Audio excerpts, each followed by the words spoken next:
Pada kesempatan kali ini saya akan mempraktikkan pembuatan sabun cair materi sistem koloid. Sistem koloid merupakan suatu bentuk campuran yang keadaannya terletak antara larutan dan suspensi. Di sini saya mempunyai beberapa karakter mengenai koloid. Yang pertama itu campurannya secara mikroskopis bersifat homogen, tetapi jika diamati dengan mikroskop ultra bersifat heterogen.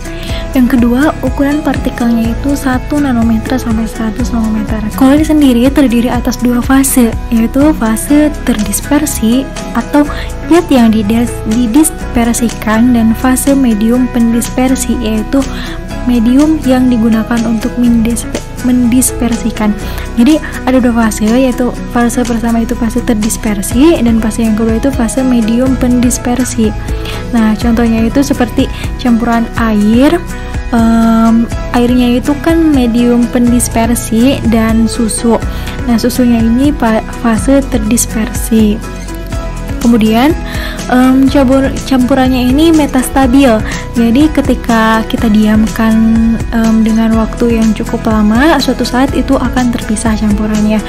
Lalu tidak dapat disaring dengan kertas saring biasa kecuali dengan penyaring ultra. Kemudian berupa dispersi padatan. Nah, contohnya itu koloid ada susu, keju, cat, tinta, kabut, awan, mentega, dan sabun. Adapun tujuan dari praktikum kali ini, yang pertama, siswa dapat memahami sistem koloid. Yang kedua, siswa dapat menerapkan sistem koloid dalam pembuatan sabun cair. Di mana pembuatan sabun cair ini atau pembuatan sabun batang disebut reaksi saponifikasi. Nah, jadi saponifikasi merupakan reaksi hidrolisis asam lemak atau minyak oleh basa kuat. Di sini ada 2 basa kuat atau alkali, yaitu NaOH dan KOH. Di mana NaOH ini digunakan untuk bahan atau untuk alkali yang digunakan untuk membuat sabun batang, sedangkan KOH digunakan untuk membuat sabun cair. Nah, sabun ini mempunyai sifat membersihkan melalui proses kimia koloid karena sabun mempunyai gugus polar dan non polar. Nah, di sini ada struktur molekul sabun di mana pada kepalanya itu tuh bersifat hidrofilik dan kemudian ekornya itu bersifat hidrofobik. Hidrofilik artinya itu suka air, sedangkan hidrofobik artinya tidak suka air, atau ekor bisa dikatakan sebagai mempunyai sifat lipofilik atau suka minyak. Jadi saat kita membersihkan kotoran, nah, ikatan yang bersifat lipofilik itu tuh akan mengikat minyak dan zat lainnya.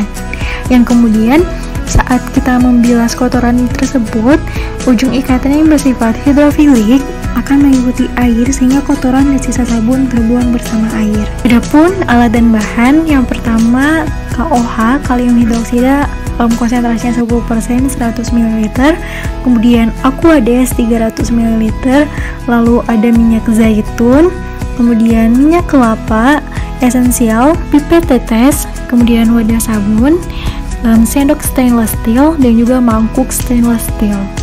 Cara kerja yang pertama, tuangkan Aquades 300 ml ke dalam mangkuk. Setelah itu, tambahkan alkali 100 ml ke dalam mangkuk secara perlahan. Diamkan beberapa saat, lalu aduk. Kemudian tambahkan beberapa tetes minyak zaitun, minyak kelapa, dan juga esensial. Lalu panaskan larutan sampai suhu 95 derajat Celcius, lalu aduk hingga mengental. Lalu diamkan beberapa saat, kemudian masukkan ke dalam wadah sabun.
cair medium pendispersi.